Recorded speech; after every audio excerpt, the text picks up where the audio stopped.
Hello friends, welcome to my channel. Today మనం counting figures నుంచి ట్రయాంగిల్స్ని ఏ విధంగా కౌంట్ చేయాలో చూద్దాము. ఇక్కడ చూడండి, ఇది ఒక ట్రయాంగిల్. ఇలా ఉంటే ట్రయాంగిల్ ఇది ఒకటి. సో అందులో చూసినట్లయితే ఇక్కడ మొత్తం ఎన్ని ట్రయాంగిల్స్ ఉన్నాయి, ఏ విధంగా కౌంట్ చేయాలి అంటే 1 2 ఈ విధంగా వేసుకోవాలి. ఇప్పుడు 1 + 2 = 3 వస్తుంది. సో మొత్తం 3 ట్రయాంగిల్స్ ఉన్నాయి ఈ ఫిగర్లో.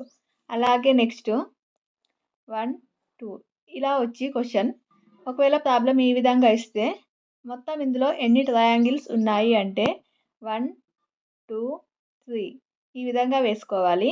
అప్పుడు 1 + 2 + 3 = 6 ఈ విధంగా. సో మొత్తం ట్రయాంగిల్స్ ఇందులో 6 ట్రయాంగిల్స్ ఉన్నాయి. అలాగే నెక్స్ట్ దీంట్లో మొత్తం ఎన్ని ట్రయాంగిల్స్ ఉన్నాయో కామెంట్ చేయండి. ఈ వీడియో నచ్చితే లైక్ అండ్ సబ్స్క్రైబ్.